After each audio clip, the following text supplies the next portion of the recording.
Pengakuan mengejutkan tetangga YT seusai aksi nekat NR bunuh ibu kandung.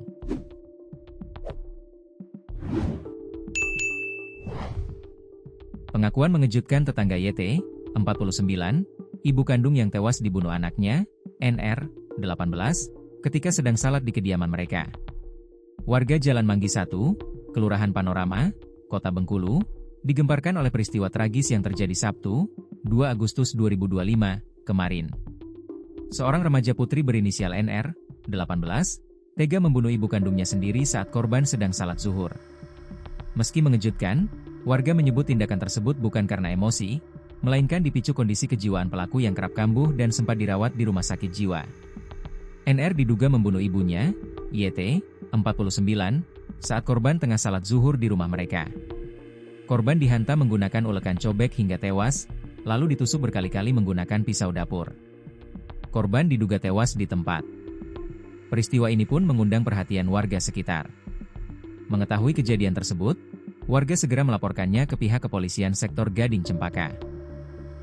Korban tadi mengalami luka tusuk di beberapa bagian tubuhnya, ungkap Yuli, seorang tetangga korban, Sabtu, 2 Agustus 2025, sekitar pukul 15.30 WIB, seperti dikutip dari tribunbengkulu.com. Tim gabungan Resmob Macan Gading Polresta Bengkulu bersama tim Opsnal Polsek Gading Cempaka langsung menuju lokasi kejadian. Polisi kemudian mengamankan terduga pelaku yang merupakan anak kandung korban. Pelaku selanjutnya dibawa ke Polresta Bengkulu untuk menjalani pemeriksaan lebih lanjut. Sementara itu, jenazah korban dibawa ke Rumah Sakit Bayangkara Kota Bengkulu untuk divisum. Tadi pelaku sudah dibawa polisi, kata Yuli. Menurut keterangan salah satu tetangga korban, Yuli, kejadian tersebut memang mengejutkan warga sekitar. Meski tetangga tahu pelaku punya riwayat gangguan jiwa, tapi mereka tidak menyangka akan terjadi peristiwa tragis tersebut. Pelaku memang memiliki riwayat gangguan kejiwaan dan sudah beberapa kali mengalami kambuhan. Seminggu yang lalu baru dibawa ke rumah sakit jiwa. Bukan karena emosi ke emaknya, memang sering kambuh. Kadang-kadang ngamuk, ungkap Yuli. Ia menjelaskan bahwa keluarga selama ini telah berusaha mengelola kondisi NR sebaik mungkin. Namun, perilaku NR yang tidak stabil kerap membuat warga khawatir. Setelah kejadian tragis itu, NR dilaporkan keluar rumah sambil membawa kedua adiknya menuju rumah tetangga. Di sana, NR mengaku telah membunuh ibunya dan menitipkan adik-adiknya sebelum akhirnya diamankan warga.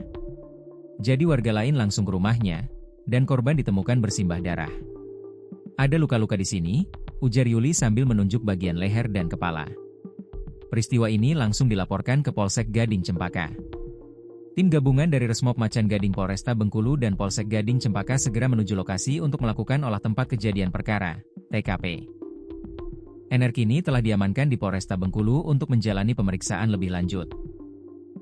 Penanganan kasus saat ini ditangani oleh Satreskrim Polresta Bengkulu guna pendalaman lebih lanjut.